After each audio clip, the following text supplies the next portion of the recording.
All right. Looks like we're just hitting around 4:30 Eastern time. I know everyone's on different time zones, so welcome. I'll go ahead and get started with a little bit of an introduction as folks continue to join. So this is our third session in the series, The Diagnosis of Incarceration, the Health Impacts of Criminal System Involvement. For those of us who have, little technical difficulty there. For those of us who have joined the previous sessions, I just wanted to highlight that we actually were starting to post our recorded sessions up on the website. So feel free to check out both our YouTube and our program in criminal justice and management website to kind of see what we've covered in the last 2 weeks. And this is just a little preview up here. These sessions will be recorded. So please let us know if you have any questions about that. The chat is our best tool. That's why we prefer this format of the kind of meeting style instead of webinar style. We really like to see your faces. We really love to have engagement in the chat. So please feel free to drop links or resources for anything that you would like to share that's relevant to kind of the topics at hand today. And it will also serve as our queue for questions. So as questions come up, I'll kind of be flipping through and reviewing the chat, as well as Katie, who is my moderator tuning in from afar. And so we'll be looking through the chat to kind of make sure that at the end we have time for question and answer session. We can highlight some of the things that come up in the chat. So please feel free to use that freely, and we'll be adding some links and resources there as well. We're looking forward to the Q&A, so please have lots of questions ready for our wonderful host, three panelists, and I'm happy to answer any questions as your host as well. Just a huge thank you again to Sandra Susan Smith, who is our faculty director for the Malcolm Weiner Center for Social Policy Program in Criminal Justice Policy and Management, without whom we would not be here today. Katie Naples-Mitchell, who is the co-coordinator along with me for this series. A huge thanks to her. She's also the program director for the program in Criminal Justice Policy and Management, and Brian Welch, our program administrator, who is making all of this magic happen on the Zoom world. So thank you all. I am your series moderator. This is my email address. Please feel free to reach out anytime with questions, follow-up, any way that I can be helpful to facilitate through today and the rest of the series this fall.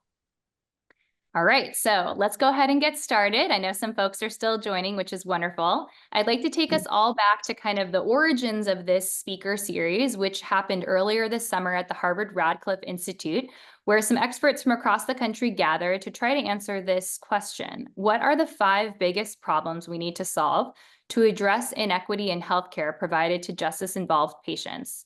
We brought together people from all different backgrounds, domains, expertise, experience, and we came up with a list that included narrative and issue framing, defining standards of care, privatization and financing in this space, oversight, accountability, and transparency, which of course is what we're going to be focused on today. And that's inclusive of quality data metrics, which as a preview, we will be talking about in our next session of the series. And then lastly, challenges to alternatives to incarceration. Today, of course, we're focusing on oversight, accountability, and transparency. And I'm very grateful to be joined by 3 experts in that space with us: Eunice Cho, Marc Stern, and Esmaeil Porsa. So to get started, let me tell you a little bit about Eunice Cho.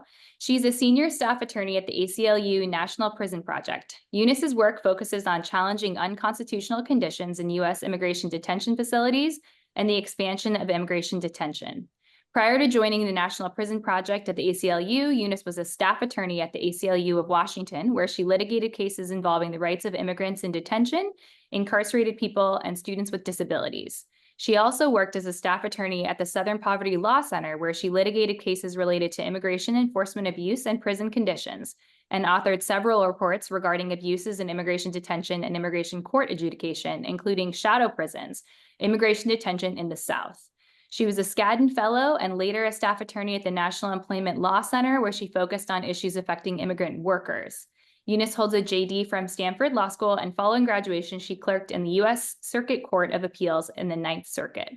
Eunice is also a former community organizer. And allow me to introduce you also to Dr. Marc Stern, a general internist and former Assistant Secretary for Healthcare at the Washington Department of Corrections, where he led the conversion of the state's prison healthcare system from a decentralized superintendent-run system to a centralized system of 700 healthcare professionals under physician leadership. He also served as medical director of Albany County, New York's jail and regional medical director for the New York Department of Corrections and CMS, Inc., now called YesCare. His current and past monitoring and consulting activities include work with the U.S. Department of Justice and Homeland Security, federal courts, and the California, Wisconsin, and Miami-Dade Departments of Corrections. Dr. Stern co-developed and taught the Medical Directors Leadership Academy for the National Commission on Correctional Healthcare, the NCCHC, wrote and taught the National Institute of Corrections Executive Manager in Correctional Healthcare Program, and was a contributor to the 2014 NCCHC Healthcare Standards, which we spoke a little bit about last week. Finally, Dr. Esmaeil Porsa. Dr. Porsa completed his internal medicine training at the University of Texas Health Science Center at Houston and completed a Master of Public Health degree in epidemiology at the University of Texas Health Science Center at Houston School of Public Health, as well as a 2-year fellowship in primary care. Dr. Porsa served the Harris County community in a number of academic capacities and later accepted the position of medical director for the Parkland Health and Hospital System Correctional Health Program, ultimately becoming executive vice president and chief strategy and integration officer for Parkland Health and Hospital System. Dr. Porsa has a particular interest in the management of tuberculosis in correctional facilities and has published and participated as an expert scientist with the Centers for Disease Control and in studies of MRSA transmission among correctional facility residents at the Dallas County Jail. Currently, Dr. Porsa is the president and CEO of the Harris Health System. So please join me in welcoming these wonderful panelists that we have today who bring together such esteemed and varied backgrounds. We're so excited to hear from all of you, so thank you again. I'd like to get started to kind of go right into tackling this idea of oversight, accountability, and transparency, which in each of your 3 respective careers has looked very differently. And just kind of ask this question kind of to start about, can you help me describe the state of oversight and systems of accountability in U.S. jails, prisons, and detention centers? And Dr. Marc Stern, I may start with you since we have one graphic that I think has helped you kind of illustrate some of the ways that you kind of define and organize what accountability means in your work.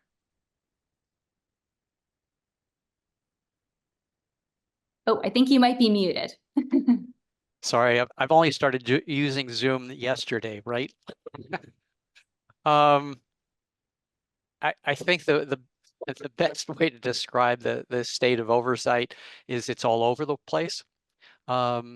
It's different every place in the country, and remember, we have, as you've talked about in previous parts of the series, we have local jails, which are run by cities or counties or tribes.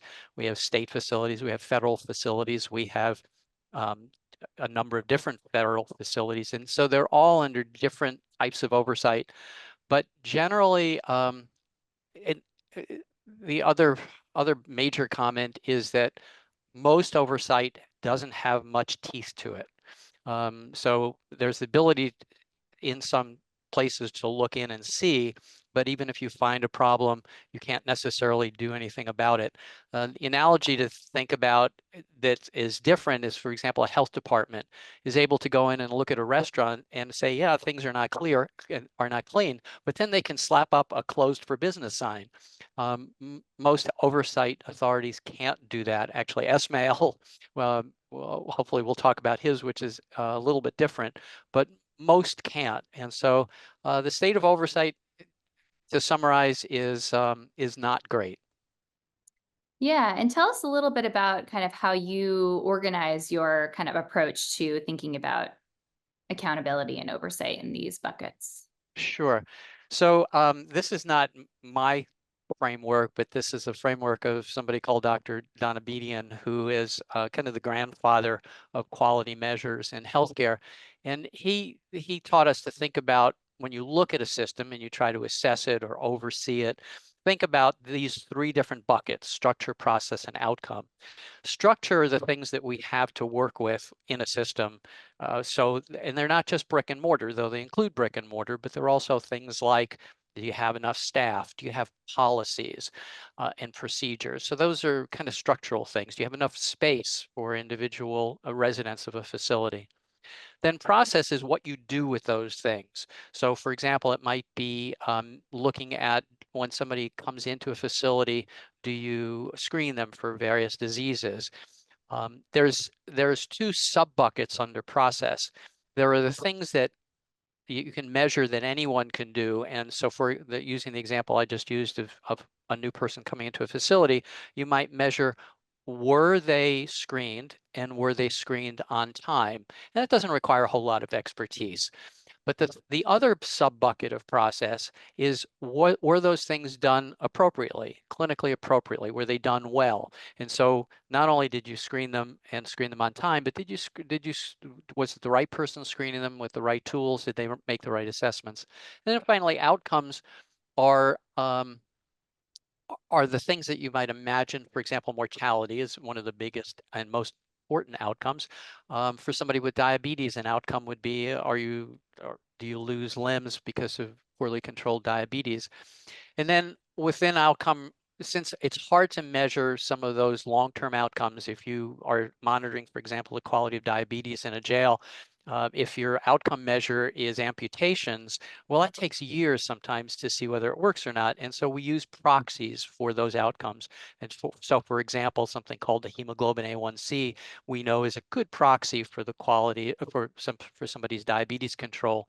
So we can, and those things often can be measured by a non-technical expert. So mostly it's that second bucket of process. It requires clinical expertise. It requires a psychologist or a psychiatrist or a physician or a nurse to look at the quality of how that process was done. So let me take a breath there. Yeah, thank you. And Eunice, tell us a little bit kind of about how you approach this question of oversight and systems of accountability in the U.S. carceral system. Thank you, Kara, and just thank you all. I'm so excited to be here today. I focus mostly on the immigration detention system in the United States, so I will probably be speaking more to that system. And, you know, thinking about the state of oversight and accountability in immigration detention, it is a difficult system to have effective oversight of because of the breadth of carceral facilities within that system. There are over 190 detention facilities across the country, including local jails, as well as private prison corporation operated facilities that are only dedicated to immigration detention. But I think the three main problems with oversight and accountability in ICE detention generally is first, poor standards for evaluation of care that is actually provided in ICE detention. There's actually a lack of effective oversight in terms of the agencies that are tasked with examining the state of healthcare in these facilities don't have the teeth or the will to actually enforce any meaningful consequences. And I think that part, the lack of meaningful consequences, is probably the most important, because so many facilities can get away with very little consequence for things as egregious as wrongful deaths in detention facilities. And so, on the first point, in terms of poor standards for evaluation, there is really no clear uniform standard of care that is applied to ICE detention facilities across the board. And to the extent that there are standards, they are incredibly weak, very vague. And, although there are a number of oversight agencies that have been tasked with looking at medical care in the ICE detention system, they have inconsistent questions into which they are looking at. The agencies that actually do have a power to levy certain consequences, whether it be financial or contract termination, have a history of not actually asking relevant or difficult questions of the facilities when they are conducting inspections. And Congress sometimes plays a role, but the information that they're getting is third hand, that is filtered through the agency themselves. And so often have stale information, not granular information, may not have subject matter expertise to actually exercise proper oversight of facilities. And then again, lack of consequences in that very few detention facilities that have had, egregious issues with respect to healthcare in those detention facilities have seen any consequence, whether it be fines for contract, failure to abide by contract terms, whether it is termination of contracts for failure to provide care. There simply is a slap on the wrist, even for the most egregious cases. And so there is, all of those three things contribute to a poor lack of accountability and oversight in these facilities. Yeah, and Dr. Porsa, I know that you've worked, particularly at the kind of local level in the state of Texas. Tell us a little bit about kind of oversight and systems of accountability as you've encountered them in your career.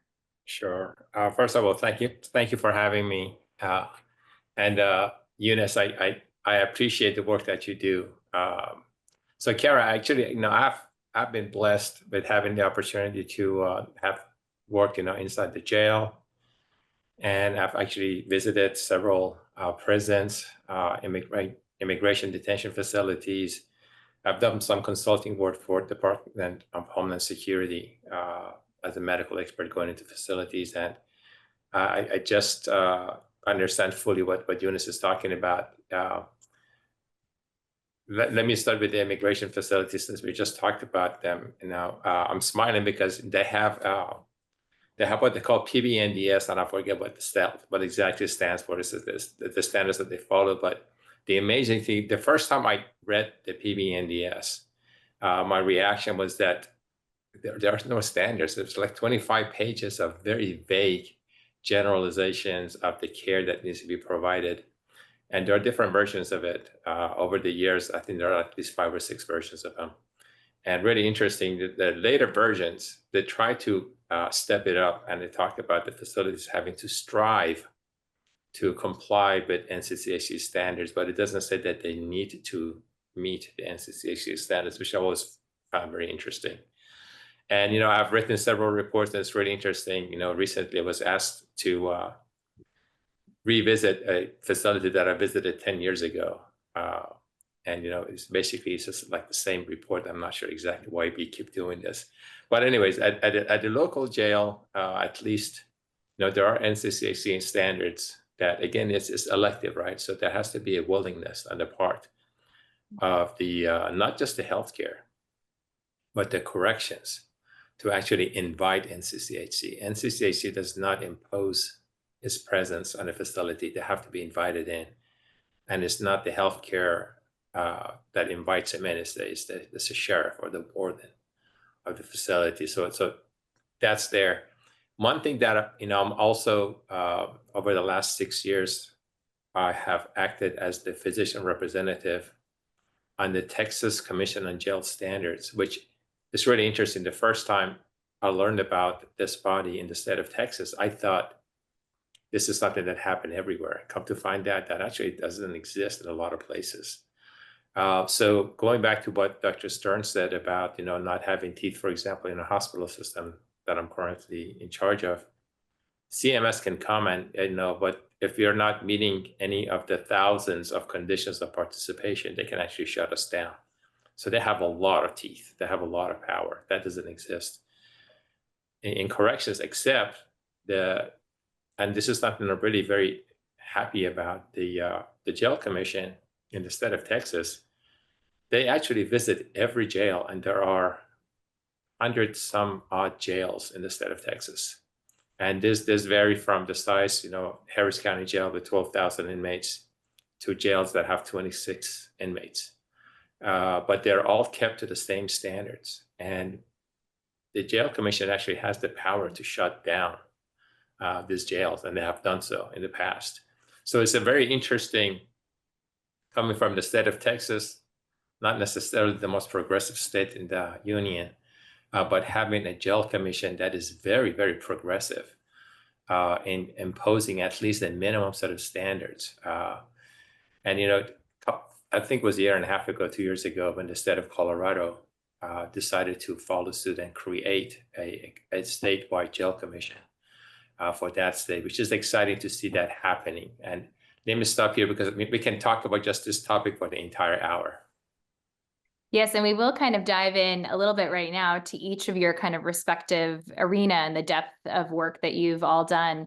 I think that it's so interesting. And to your point, you think of Texas as one thing, politically in certain kind of stereotypes that we give Texas. But as you mentioned, like in this correctional space, there's so much nuance and detail. And a lot of times, yeah, the like patterns are surprising and the examples are surprising throughout, like as you kind of continue to deep dive into the different states, local and federal level.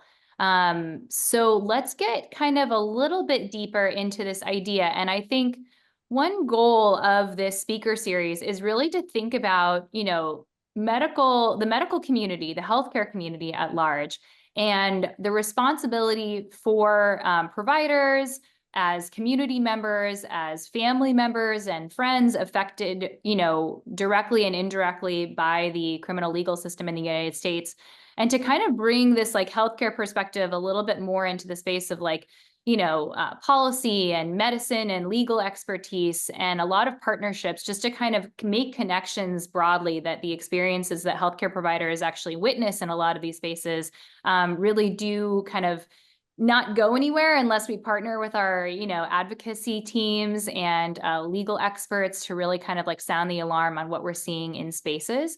And so I want to spend a little bit of time kind of in each of your realms about how you've each approached this idea of like responsibility and medical legal expertise.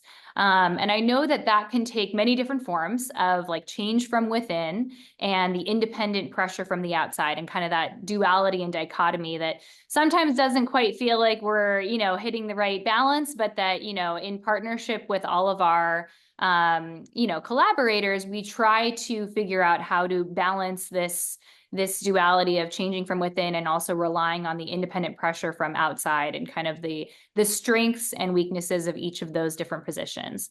So I kind of want to just get started diving into this idea of change from within. And Marc Stern, I know you are no stranger to, spending a career of really diving into this idea. And of course, I want to highlight something that Dr. Stern made the Seattle Times news for about, state's top prison doctor quits over execution policy. And Dr. Marc Stern drew an ethical line in the sand prohibiting his health staff members in Washington prisons from participating in the death penalty. Of course, this was incredibly timely in 2009, and it was timely, as we discussed last week, with Marcellus Williams in Missouri. And I think that, lethal injection, of course, is still ongoing. And Dr. Stern, I wanted to talk to you a little bit about both this article and, many other moments in which you've really kind of tried to sound the alarm from within as a person of authority in this space. Calling the Parchman facilities deplorable, and the quote to say that the Mississippi Department of Corrections warehouses human beings at Parchman would be insulting to proper warehouses. So you've spent a career kind of like being deeply invested in this space, but also really talk to us a little bit about what it felt like to draw that line in the sand, kind of as you mentioned. Oh, you're muted again. You really have to ask my wife about that, because I had a job on Friday and no income on Monday. It was obviously a very difficult decision. I was blessed to have colleagues like Esmaeil and others, and we have an organization called the American College of Correctional Physicians, people who I could bounce ideas off and see was there a way that I could kind of extricate myself from participation and still not lose my job.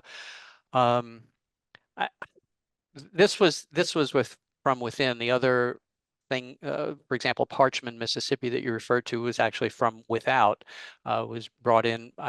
Eunice, I believe that was ACLU in part, was representing plaintiffs. An important part of the framework to answer your question, Kara, is to remember that the majority of care provided in our correctional facilities, whether it's ICE facilities, jails, prisons around the country, is delivered by private for-profit companies. And so there is, I guess, what we could call a triple loyalty for the people who work there. On the one hand, you have a loyalty to the correctional institution, and that's important because it's important for those institutions to be safe. Secondly, actually should be number one, is your loyalty to your patient as a practitioner. But third, if you're working for a private company, you have an obligation to the shareholders of the company. And those three things can be in conflict. And so it's not, I mean, what you have up about my experience was difficult, but I only had a dual loyalty to the agency and to my patients. And obviously the patient loyalty should always be first. But if you're working for a private company, it makes it even more difficult to be able to raise your hand or ring the bell and say something is wrong here. So it is, it's challenging. And like I say, I think we have to remember that privatization, it makes this all much more difficult. Yeah, absolutely. Yeah, and thank you for sharing kind of these two different experiences. I know it takes a lot to also kind of balance that professionalism duties to, of course, patient care first, but also, you know, taking the step to be in that media space, which I know can be a really hard decision. And, you know, of course, now with the internet, everything lives on the internet forever. So, you know, anything that you do is certainly picked up and publicized. And of course, you know, out there for critique from the court of public opinion and everyone. So I think it takes a lot of courage to do this. And it's something that I've thought a lot about as a medical professional, of like kind of when you start living with this and it's too much not to share. So I appreciate your courage to share that. I kind of wanted to talk a little bit also about, Dr. Porsa, you mentioned your work very much from within, about the Texas state commissions, and particularly now with Harris County. The Harris County Jail, and I know you shared some of this information with me that I thought was just so interesting. The Harris County Jail is largest in the state of Texas, the third largest in the United States, with a current population of around 10,000 a day. Average length of stay is around 200 days, which we know for jail is significant. 80% suffer from mental health issues, and of that, 30% receive psychotropic medications.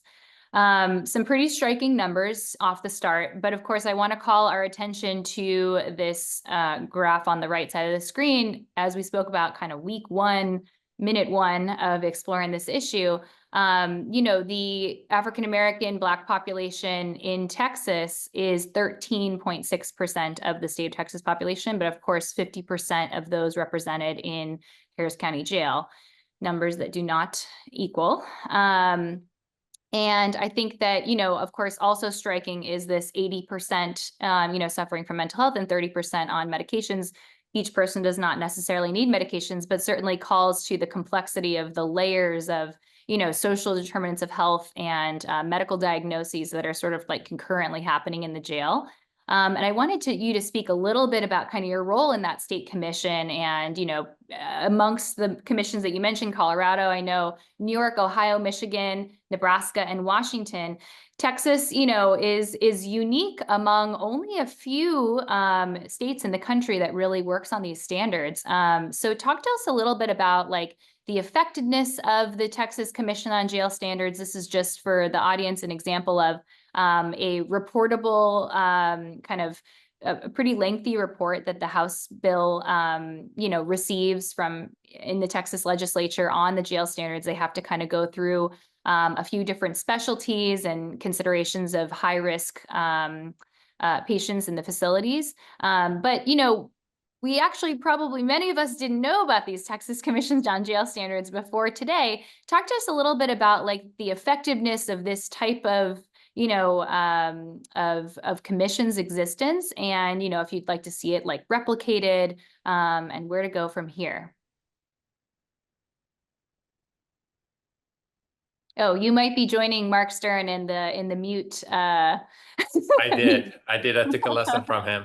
I was going to say that I'll get to that question on the impact of the jail commission in Texas. But since you showed that graph, I wanted to just quickly talk about something that graph, that slide is part of a bigger presentation that, you know, I think of it in my head, this question about the chicken or the egg, you know, because we all hear about the fact that our jail population, prison population are getting older, sicker, all those things. And I really argue in that presentation that it's not so much that the correctional population are getting sicker, as that we, as a society, are making them sick by incarcerating them. And there's so many statistics that just make it very clear. If you've been incarcerated only once versus twice or more, what is the impact on your homelessness? What is the impact on your job ability, your education, your mental health, your physical health? I mean, the statistics is staggering. So I wanted to put that in there because I'm very passionate about that topic. But going back to your question about the jail commission, it is really intriguing to me because this commission is supported by the state of Texas using their general fund. It's a pretty vast organization. There's a 9-member board. I'm a member of them. I'm the vice chair of the board right now. The chair is the judge. And we have a couple of lawyers and business folks and stuff. And majority, not to make this political, but majority of the members of the commission are Republican, a couple of Democratic leaning members, but the mission is very much aligned. I mean, there is very little disagreement in our presentation. We meet every quarter. The commission, like I mentioned, has many employees, and the role of the employees, some of them, is to literally go to every jail at least once a year. Of course, some jails get visited more because of they fail to meet a certain standard. And they provide a summary at the commission meeting, and the sheriff, the county judge, and the healthcare provider are expected to show up to the meeting and explain why the deficiencies exist and what their action plan is. And people are given grace depending on what the situation is, and they're brought back every 3 months to make sure that they're continuing down the path. And if they fail to do so, and the commission has done this several times, initially they start reducing their capacity until they become into compliance, or they basically just shut down the jail completely if they're not able to meet the minimum standards. And as you showed on another slide, there is a pretty detailed set of standards, anything and everything from what happens to the detainees as they are entering the correctional facilities in terms of how long it should take for them to be booked, how long it should take for them before they receive their housing, how long it should take for them to be screened for the different communicable diseases, how long before they see a behavioral health professional if they have a behavioral health concern. All those things are actually very dictated, which makes it very simpler in terms of what we talked about previously about not having a clear stance on different aspects of healthcare. So, to answer your question, yes, I think this is something that can be replicated, should be replicated, and I think it will go a long way in helping our correctional detainees. A year ago, I was invited to, I don't know if I should mention the name of the state. I will mention it. I went to Alabama to visit a jail that they were having issues, and I was stunned. I was stunned by the state of the facility. It was literally, this is not an exaggeration, it was literally a metal box that has several boxes inside of it, and they had human beings in these boxes. It just blew my mind that in this day and age, that condition still exists. And I was told, oh my God, this is so much better than the jail downtown. It was unbelievable. But I say that because when I asked, so what standards do you all follow? They said, what are you talking about? So there was absolutely no expectation. I think one of the slides that you had talked about, expectation and then willingness to comply with those, there is no set of expectation, which is just, like I said, mind-boggling. And I went way too deeper than what you had asked me to. I'm sorry. No, I really appreciate your experience and insight, and thank you for sharing. I think, I'm monitoring the chat a little bit, and just, sharing the visualization, I think, is very striking and very important. And I know in the chat, I so appreciate some folks starting to share personal stories and anecdotes of, real life family members and loved ones being affected by this system. So I'm excited to kind of dive in a little bit deeper during the Q&A, but thank you to those of you sharing some of your stories. And Dr. Porsa, thank you for helping to really help us visualize and describe the space. I know those of us on the panel, including myself, have entered these spaces before quite frequently, but I do think in general, the public does not have access. There's a lot of issues related to transparency. Which I think, hopefully can help us segue into some of the work that Eunice has done. Let's kind of transition into this idea of independent pressure from the outside. So I've also enjoyed kind of working on what the strengths are in the independent pressure from outside versus that kind of being in the, in the space of dual loyalty, triple loyalty. I really appreciated that term that was mentioned earlier, and the complexities of kind of, your roles and responsibilities when you are kind of working inside. And I just wanted to share a little bit leading into Eunice's work of some work that I've done with my research team as well.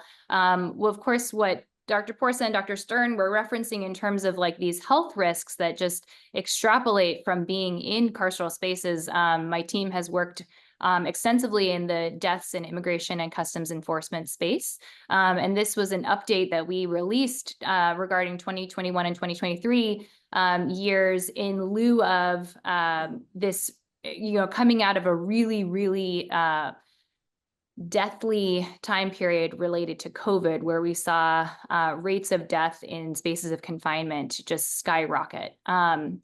It's interesting in the terms of accountability that the U.S. Immigration and Customs Enforcement actually does have, by order of Congress, has to report detainee death reports through these sort of publicly available PDFs that you can review. And my research team has reviewed these death reports, looked into some of the medical details, and really tried to piece out exactly what happened and what led to these deaths in ICE detention. We, looked at some characteristics related to gender, related to COVID status, the days that people were in detention for, and the location of death. And of course, this again kind of brings in the spirit of why this speaker series is so important, and really to kind of highlight that healthcare workers and those correctional officers are also being exposed in the facilities, as well as in the pre-hospital setting, our EMS colleagues, in the emergency department, myself and my emergency department colleagues, and then the hospital inpatient setting. So justice involved persons will be kind of, interacting with a whole lot of folks that are, privy to these egregious health outcomes that often result in hospitalization and death. And I think that, what we found in our work, and Eunice, I know you have extensively expounded as well in the ACLU space, was that, in cross-referencing independent journal outlets, we found that there were additional reports of individuals who died shortly after release from ICE detention that did not make their way into the detainee death reporting, mandated online, publicly accessible space, because patients were released from detention. And that kind of was a loophole in not having to report that. But that, there are 3 people, for example, were released from custody after being deemed to be in critically ill condition. And then, in one case, it was, investigated that the person was released from ICE custody without any notification of the patient's family or legal representative. So the stories that we're hearing in the chat of challenges, and of course, the stories that, we investigated in putting together this report, are very real and just kind of, egregious and hard to stomach.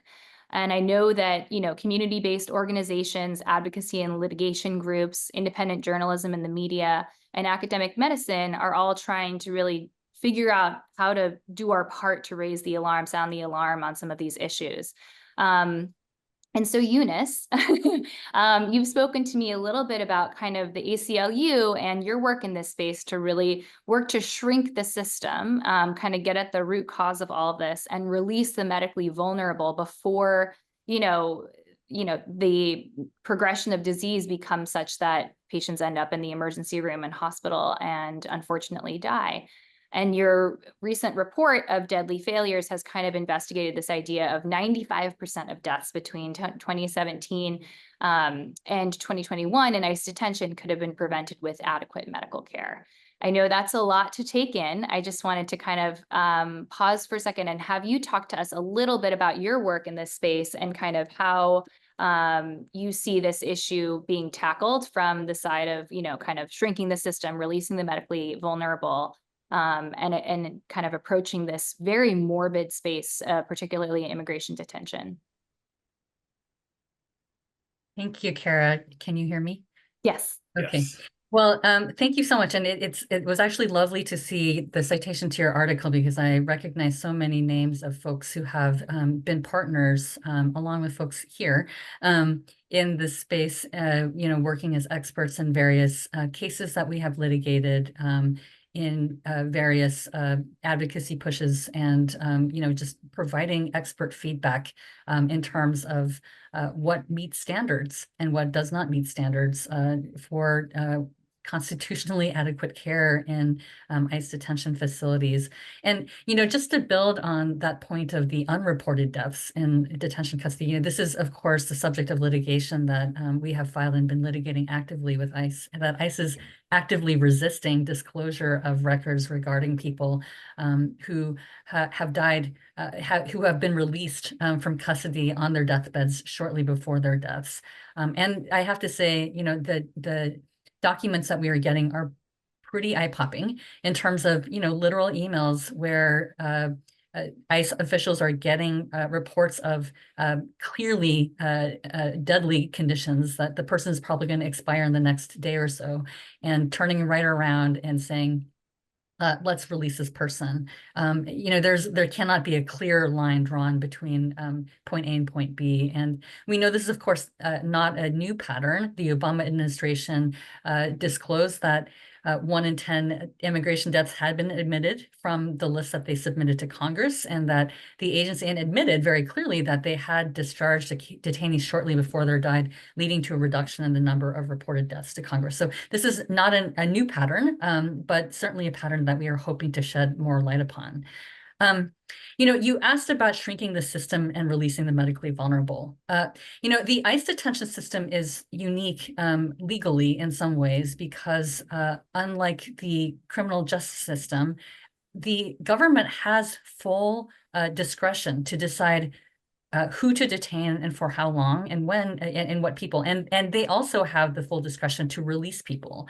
This is a little bit different than the criminal justice system, where there are individuals who have court-ordered sentences that must be served in a correctional institution, for example. And so there is a little bit of a doctrinal difference in terms of our approach to advocacy and litigation around the ICE detention system, because there have been probably more successful efforts to actually release people from custody because of the fact that people aren't serving sentences. They are in civil detention status, as much as the facilities are identical in terms of the carceral nature of these facilities.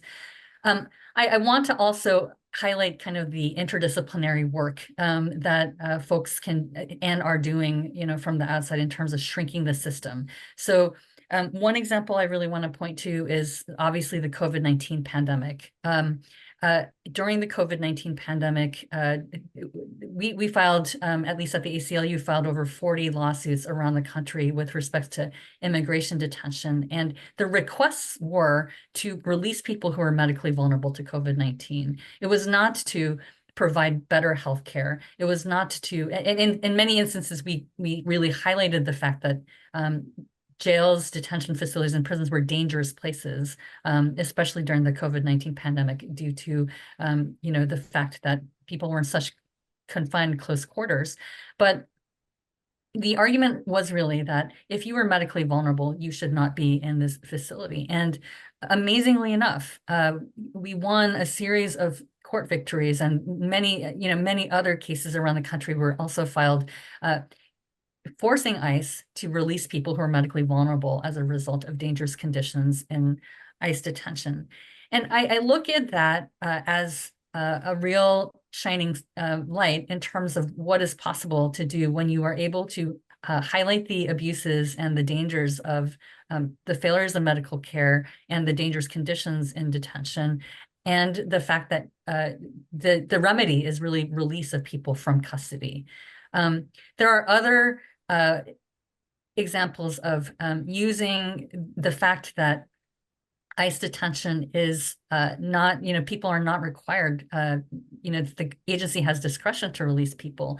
And that is in terms of shrinking the detention system rather than, using transparency and oversight as a way to highlight the inability of the system to actually provide adequate care to people, but with the ultimate aim of saying, this system needs to not exist. It really needs to be shrinked as much as possible, and that in the meantime, people who are medically vulnerable, people who are not receiving adequate care in the system should be released. And the reason that I return to this idea and this pattern of ICE actually releasing people on their deathbeds, right, is because this agency has made the move to evade accountability, to avoid the reporting requirements for people who are dying when it is very convenient for them.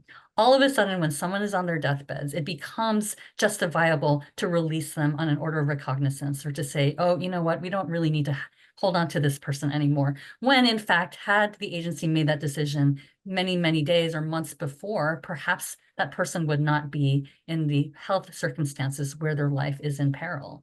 And that is to really highlight that the government has ultimate discretion to release people from custody, and that perhaps it would be better not only for the agency in terms of its costs and the complications of providing healthcare, especially to those who are medically vulnerable, those who have mental health vulnerabilities, but also to people who are in detention who can then seek presumably better care in the community on the outside. And so I really think about how we can use our advocacy and litigation strategies to highlight ways that healthcare and medical and mental health care in detention are untenable and are not meeting the quality of care that is constitutionally required, and that the remedy really should be to release people and ultimately to try to shrink the system because of the fact that these systems are not sustainable in terms of being able to provide care.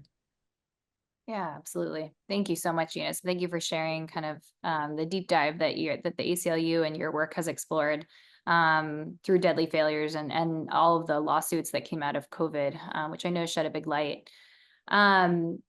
I want to transition slowly into our Q&A, and thank you so much for populating our chat with so many wonderful questions. I can't wait to kind of dive in there. I wanted to lead us off with, I know Dr. Porsa, you spoke a little bit to kind of the Texas Commission example, but maybe Dr. Stern, you could start us off with what components of an oversight kind of like mechanism, system, or model could maximize health care and outcomes in the system that we have in the US? Wow, tough question. I think the first answer comes back to what Esmaeil was describing before, and I talked about earlier, is it has to have teeth. Transparency is good, and getting the facts out is helpful. The public can put pressure, county commissions and state legislatures can put pressure, Congress can when they know the facts, but ultimately, unless there's teeth to oversight to be able to close the doors if needed, I think it's certainly a lot of wasted, I don't want to say wasted effort, but more effort than needs to be put into it. It's definitely not wasted effort. It's important. Esmaeil mentioned something earlier about hospitals and accountability. The Joint Commission, which I think everybody knows is the voluntary, quote unquote, voluntary accreditation arm that that goes into hospitals and other healthcare organizations and helps us assure that when you go to an emergency room, the emergency room is somewhat safe. The reason that that doesn't exist in the correctional setting is because Joint Commission is something that's required if you're going to be reimbursed by Medicare or Medicaid. And Medicare and Medicaid, with an exception I'll mention in a moment, don't, and all other insurance, don't come past the walls of a jail or prison or ICE facility. And so because Medicare and Medicaid aren't there, facilities could, but they very few or not all of them elect to be accredited. So one of the answer to your question is, part of the answer may be that there is the Centers for Medicare and Medicaid in the federal government have opened up the possibilities for states to get reimbursed through Medicaid funding through something called an 1115 waiver. And so far, I think north of 20 states have applied, and a number every day, more of them get approved. And with that, hopefully will come some oversight because of Medicaid funding.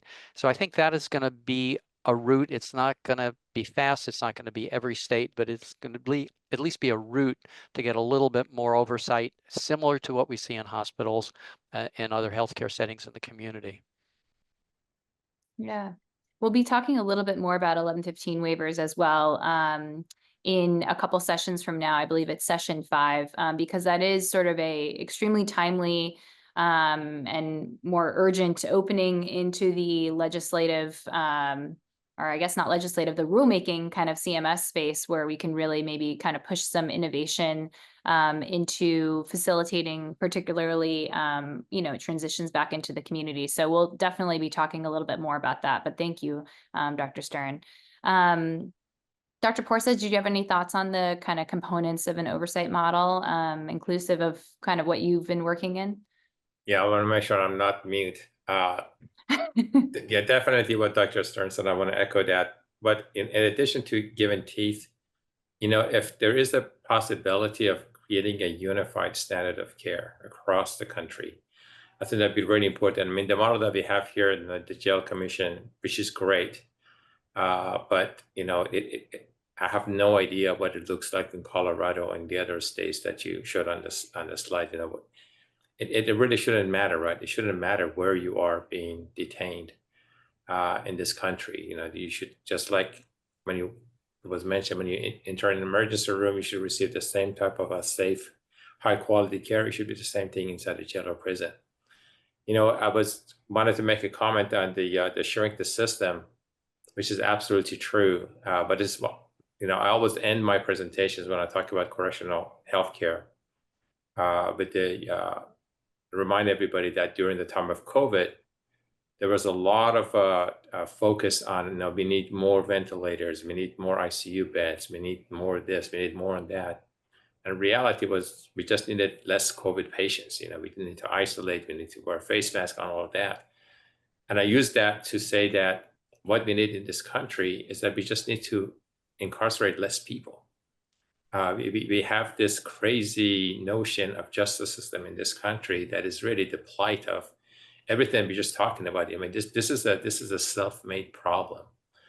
That the solution is not a vague one; it is a clear one.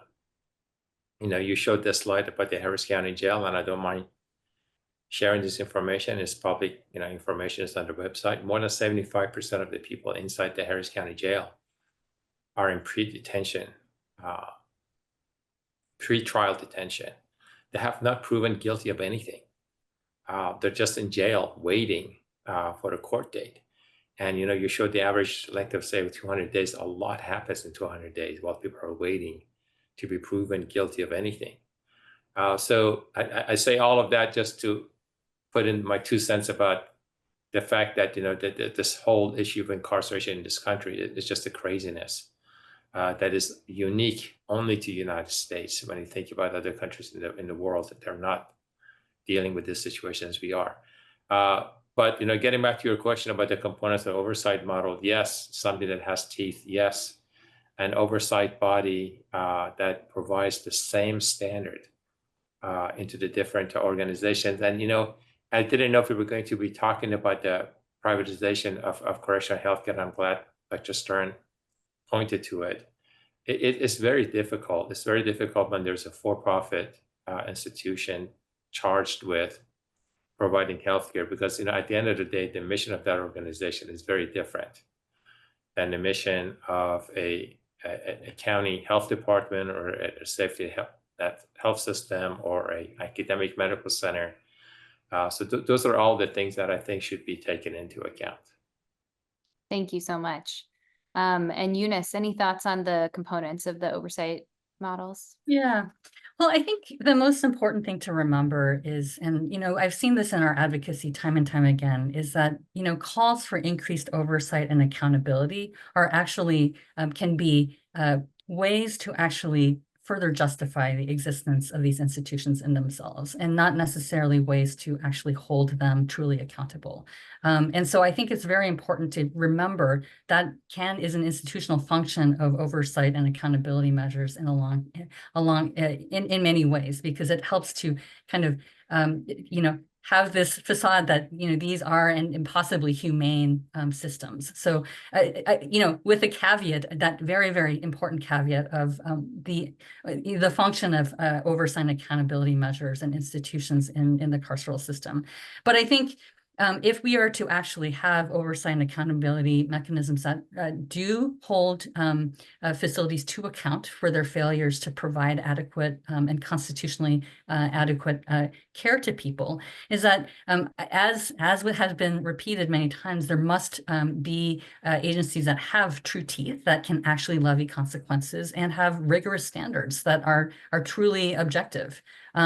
They must be truly independent. I mean, in our study of deaths in ICE custody, it was incredibly interesting because we did not look at only the public reports that ICE publishes on their website that they're congressionally mandated to do. We actually asked for and received and reviewed the morbidity reports, the healthcare reports, and the investigatory reports that ICE's oversight agencies are required to produce as a result of a death in custody. And what we saw time and time again were incredible flaws in the investigations and the oversight of these deaths, where ICE was releasing key detained eyewitnesses immediately before investigators could speak with them, or when investigators were actually at the detention facilities, oops, someone just got released, never to be spoken to again. There's destroyed evidence, overwritten video evidence that are clearly, relevant to the investigations of death. The investigators omitted key facts that could embarrass ICE or suggest fault of the detention centers multiple times. These investigations don't actually talk and include analysis of key structural factors that actually led to the deaths themselves, such as understaffing, such as the failure of providing qualified medical professionals to provide care. These are all structural measures that the investigators just did not look at, and instead tried to pin blame on very minute, low-level offenses and failures, instead of really looking at what is actually causing these deaths in the first place. And so truly independent accountability measures and clear transparency, again, not just these watered down reports that ICE is mandated to publish on their website, but actually provide transparency with respect to the medical records, to what is actually happening.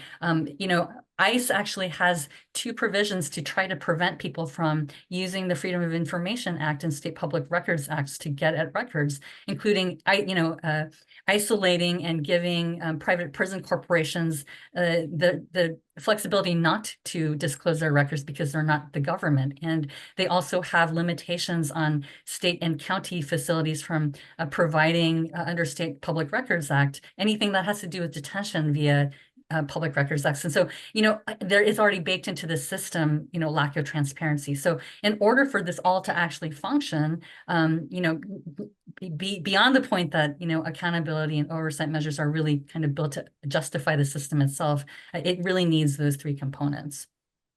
Absolutely. Thank you so much. Yeah, I think some really key components, but also that kind of bigger picture of we need to be putting less people, in conditions of confinement. And I really take your point to heart about, further justification of the system versus working to really undermine and dismantle some problematic underpinnings of structural and systemic components. Thank you all so much. I would love to transition into a little bit of Q&A. Let me just go back. One interesting question earlier, very timely given the kind of news coming out of Florida right now. Rachel Post, are you here to ask your question? Otherwise, I'm happy to read it from the chat. Okay. Rachel asked, can you ask about laws related to evacuation during a FEMA declared disaster? For example, news reporting from Florida that they're not evacuating correctional facilities in the Tampa area impacted by Hurricane Milton. Dr. Porsa, Texas is often affected by hurricanes. Have you had any exposure to kind of protocols or policies around hurricane evacuation? No, I know that the Texas Jail Commission requires every facility to have an emergency evacuation plan in place that they actually get audited on. But I can tell you unfortunately, we've had our own shares of hurricanes. Only once did we have to evacuate our larger jail into a smaller jail, which was a very interesting endeavor. But there is no actual legal enforcement of thou shalt evacuate. I mean, when folks got evacuated, for example, from Galveston County, the jail did not evacuate. So I'm not aware of any rule that forces correctional facilities to evacuate when others do. Eunice, anything on the, on the immigration I was just side? I was just going to say that for facilities that are accredited, for example, by the National Commission on Correctional Healthcare and CCHC that we talked about earlier, there's a requirement that they have a disaster plan, but the actual content of that plan is left up to the facility itself. Sorry, Kara. Yeah, and then Eunice, anything from the kind of planning side or policy side on the immigration detention evacuation? It is the same in terms of carceral facilities have a plan. Of course, we rarely see that actually being implemented. And we hear, of course, stories of what happens in those facilities during natural disasters, is that people end up being locked in often solitary confinement because there are not staff enough to provide movement, that people often don't get food or water during these natural disasters. And these are the facilities that are last often to receive aid and support after the aftermath of a natural disaster. So although, again, there's supposed to be a plan, oftentimes the authorities may not see fit that it actually, the standard is triggered for the evacuation to take place. Yeah, thank you. And Joshua Dankoff asked, has the Texas Jail Commission shut down facilities based on healthcare reasons? Do they apply a standard of care? And I know, Dr. Porsa, you mentioned that they do have the power to. Has it actually successfully happened? And do they apply a standard of care? If so, what is the standard? Yes, they do. And it wasn't really, I've been there, like I said, for 6 years. And we've actually shut down a couple of facilities, not so much for medical, but mental health. Believe it or not, there's actually higher requirement for the mental health services than medical. And these were facilities that just could not provide, these were smaller facilities, just could not provide the behavioral health supervision. So they were shut down for a period of time. They can come back and petition to open the jail again if they can prove that they can comply with the services. But there have been several jails that have been shut down for periods of time. Yeah, thank you. Pano McLean Riggs, are you available to ask your question? Otherwise, I can kind of restate what was in the chat. So Pano wrote, go ahead. Hi, sorry, I'm here. Yeah, so I was just wondering if there are other creative ways to address policies that are like internal, not written into law, like outside of the ombuds.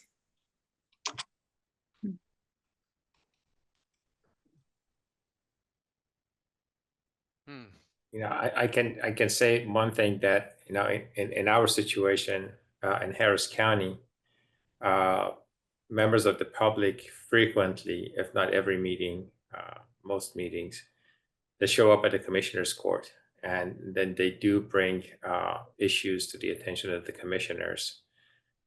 So that's one public, very public exposure, and you know it does have some impact in terms of bringing some of the issues, some of the bigger issues, into the attention of the folks who are paying for those services. Another idea, and this isn't actually for changing policies, but a way in which the public has some power, is using the professional boards that license licensed professionals, physicians, nurse practitioners, nurses, and so I've had some success with that when I was working with Homeland Security, and would go into an ICE facility where the care was very, very poor, and looking at the medical records, one of the problems that I could identify was a physician who just shouldn't have been practicing, and was able to specifically refer that physician to the state licensing board, and they lost their license. So that is something that an individual can do. You give the board as much information as you have. You may not, probably don't have the medical records, or you may, if you're a family member and you get permission to have the medical records, you can give those to the licensing board, though the licensing board has the authority to obtain those records on their own, and it can result in a loss of licensure. But again, that doesn't change the policies and procedures. It's just one step for making things a little safer. Thank you so much. Yeah. And I believe there's a question from, let's see, Kate. Are you on the call, Kate, talking about compliance between privately funded and publicly funded spaces? Or Karen, I'm so sorry. Yes, hi, yes. Thank Yes, and you might have answered this question, but I wondered if you see a differential in the compliance between privately owned versus government or municipally owned facilities, thinking that that private profit motive might be the motivator for compliance, but wasn't sure if you saw that at all. Go ahead, Marc. Yeah, okay. It's an intriguing and very important question. And there's a lot of focus often on privatization as being the problem. And I'm very clearly not in favor of privatization of healthcare in correctional facilities. However, we shouldn't focus on that of being the root cause. I think it contributes to the problem. I think it makes it worse for a number of reasons. One very simple reason is that there's a profit margin, let's just say 10% profit margin. And if it costs $2 a day to take care of a patient, and the government agency that's funding it only pays $1, and they pay that $1 to a private company, well, then only 90 cents is going towards the patient care. So even without the private company, it would still, and I parenthetically, I think funding is one of the major, if not the major problem for the poor quality of care. So privatization is a problem, but it is not. Getting rid of privatization won't cure all the ills that the three of us have been talking about. Yeah, and the only thing I would add to that is that there are times where, you know, there's really no other option available, right? I mean, it's just that not every locality has an academic medical center or a county health department or a safety net hospital system. So they are part of the solution. They're not always a problem. Yeah, thank you. And anything else, Eunice, from the immigration detention side? Well, I think that's right. I mean, in the immigration detention space, it is almost entirely run by private prison corporations. So 90% of people who are detained in ICE detention facilities are held in detention facilities that are owned or operated by private prison corporations. And even the facilities where care is ostensibly provided by the ICE Health Service Corps, oftentimes even the line staff are contractors, and so by private medical providers as well. And so, you know, in terms of the differential statistically in ICE detention, it's a little bit hard to parse out because of that bias towards privately run facilities. And I think I agree completely with what Marc and Dr. Porsa were talking about, is that, it is really not, although the profit margin is an issue, the root of it is carceral healthcare. Absolutely. Thank you so much. And I'm sorry we couldn't get to all of the wonderful questions I know that are still awaiting us in the chat, but again, thank you so much for sending them our way. We'll look forward. A couple of the themes that came up are actually going to be themes that we cover in our next session, October 23rd, which is how to count those who don't count, criminal system, health data, outcomes, and research. And particularly, I know North Carolina came up a little bit tonight. We'll have Craig Waleed will be joining us from the Disability Rights of North Carolina group.